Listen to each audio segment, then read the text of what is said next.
Hello and welcome to the Spirit Spa, an online sanctuary dedicated to supporting you if you're in the early stages of recovery from a nervous breakdown. My name is Karen Packwood. I'm an author, a spiritual guide and the founder of the Natural Way Healing Systems. The theme of today's message from the wilderness is how to look out for signs of hope to keep you motivated during the early stages of recovery. Because that's often the time, isn't it, when you feel absolutely desperate and you're completely terrified that you are not going to be able to find your way back to wellness again. The location of my video this morning is down by a very beautiful canal. Now, before I tell you a little bit more about that and actually go into the theme of the message today, I want to just give you a little bit of a warning that I'm by a humpback bridge. I'll just show you the bridge. In fact, I can show it to you and show you the canal where I'm by, because I'm going to talk about that in a minute. The reason I'm telling you about the beautiful humpback bridge is because it might be that we get disturbed during the video with cars tooting their horns as they go over it. I don't normally video by roads, but I need to today because of what I want to actually share with you. So just wanted to apologise in advance for any cars that come and disturb us. I've already stopped videoing about 4 times because of it, and now I just thought I'm just going to own it and talk about it first, so that we just know what's happening as the cars go over the bridge. But yeah, so I wanted to bring you here because this was an important place for me in the early stages of my recovery, and it's where I first experienced a couple of things that really brought me to a place of hope, and I'm just going to share one of them today. And then I'm going to make different videos for different signs of hope that will give you information about other signs of hope and things that helped me in those early stages. So I should just say it's 6:30 in the morning. The dawn is just rising, and once I was fit and well enough, I would bring myself out on very early morning walks. I call these walks soul walks. To begin with, I was only able to walk for about 10 minutes. Now, this was terrifying for me because I had been a long distance walker. I had been somebody that was always out walking in the hills and mountains. I was a trained dancer. I had danced all my life, and I'd also been a dance teacher. So I was a very fit and active person. So to find myself in those early stages of the breakdown, where I was completely broken and comatose in bed and just unable to even walk, was absolutely terrifying. But then when I was able to come out into nature again, to find that I could only walk for about 10 minutes was, soul destroying. It was another added blow on top of what I was already experiencing. And so I would walk along this canal, and you can see, it's just so beautiful and peaceful. But to be honest with you, when I first started walking along here, I was pretty much oblivious to my surroundings. I just kind of knew that I needed to get out of the house, really. But I wasn't walking along appreciating beauty. I wasn't walking along noticing how calm the water was. I wasn't noticing the birds singing. I wasn't noticing the cows lowing in the fields around me. I was oblivious because all I was able to do was just kind of concentrate on what was going on inside me. I was so busy trying to put the shattered pieces of myself back together again that I didn't have the wherewithal to actually kind of notice what was going on around me. But I would walk, and I would walk to this point, to this bridge, and then when you actually walk over the bridge, you come to a little area that has a bench in it, and I'm just going to take you to that area now. Just walking through a little little wooded area, and I want to show you a beautiful bench. And actually, when you look at it, you'll see that it's just an ordinary, horrible, grotty old bench. It's nothing special about it at all. But it became a very beautiful bench for me for all sorts of reasons.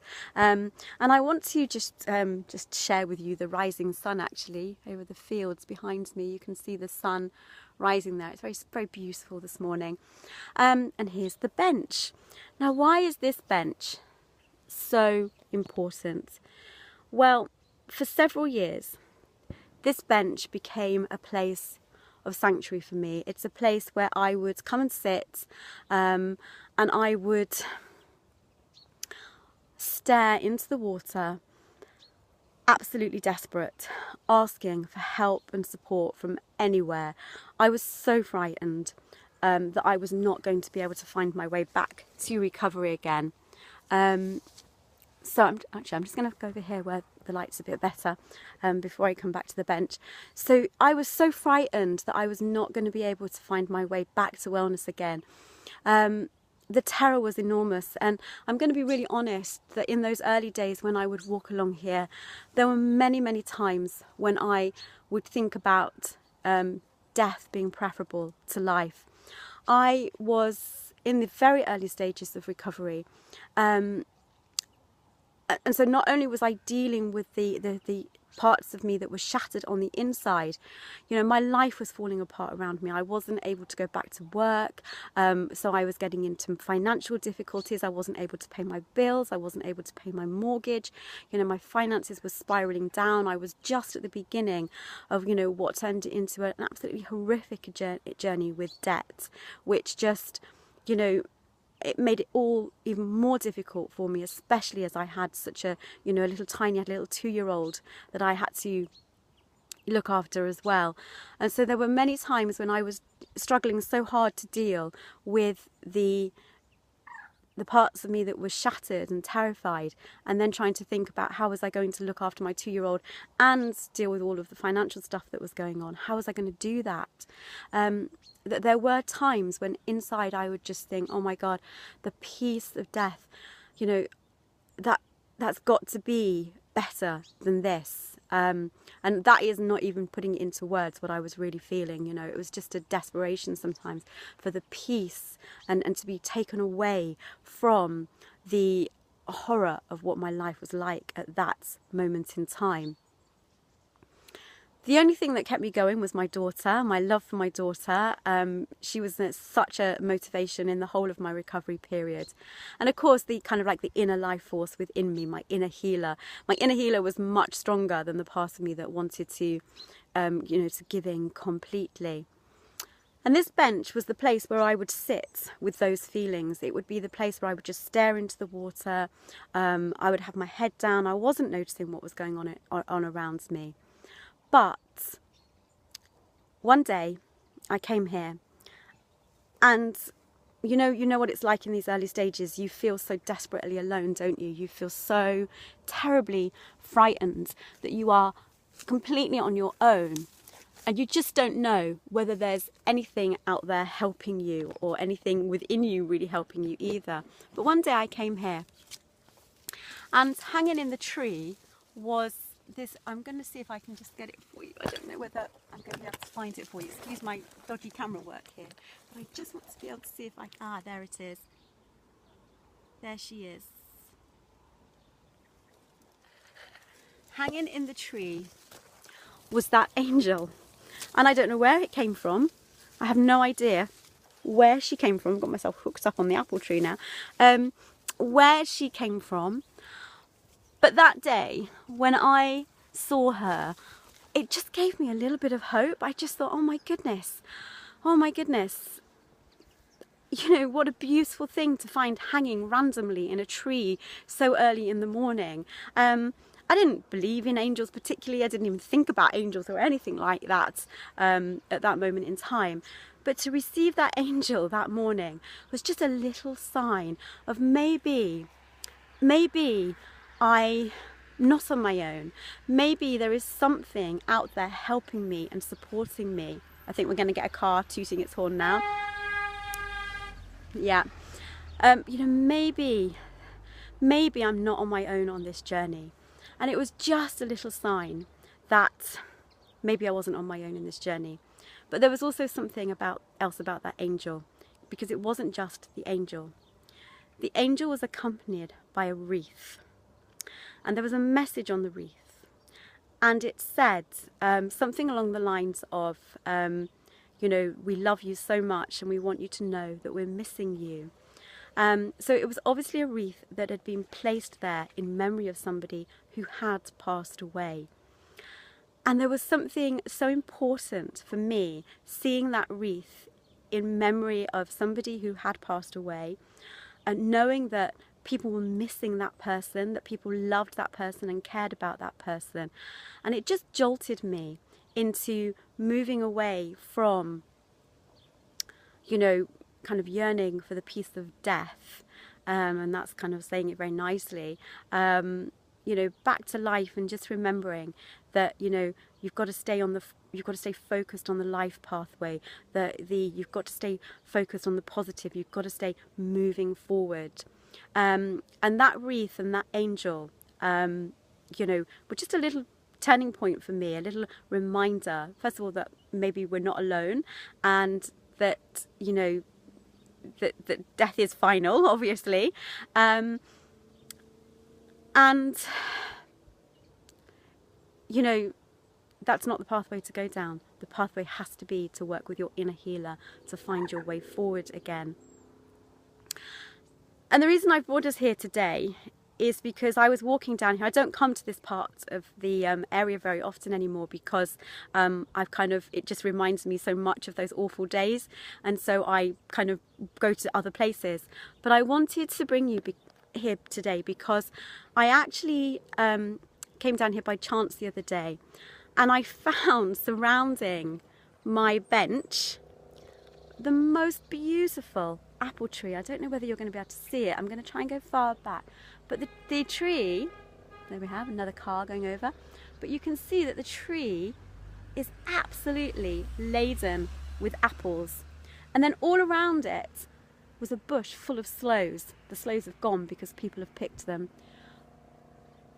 Sloes, and then to the left of it, the most magnificent blackberry bush. Now these weren't here, these were very small when I first started coming here all those years ago. So to come back here and to actually see that my bench, that had been a very solitary bench, it was just a bench and you could just see into the water, to suddenly see that there was all these beautiful trees that had grown up around it that were absolutely laden with fruit. You know, it took them years to get to that point where they were bearing such, you know, full amounts of fruit. And it was so kind of meaningful to me that here I am all these years later, now doing this work, bringing this work out into the world to help and support people who are in that place where I was all those years ago. You know, we don't know what we are growing. We do not know what seeds we are planting in these early stages of the breakdown. You do not know what is waiting for you, what richness, what abundance, what fruits are waiting for you in the darkness. And so I'm saying this to you, you know, it's from the absolute depth of my heart.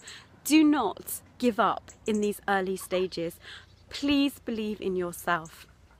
Please believe that you know, fruit is waiting for you, abundance is waiting for you. You do not know what is sitting for you and waiting for you in the void of this darkness and this terror. When you want to give up, when you're frightened that you are never ever going to be well again, please know that sitting in that emptiness, in that space, in that void, in that fear, in that terror, something new is waiting to come to you. Something, you know, something is growing inside you, and you're just having to go through this, you know, a barren time, if you like, you know, when the, you know, like, is it fallow fields? I think fallow fields, isn't it? You're in a fallow field period.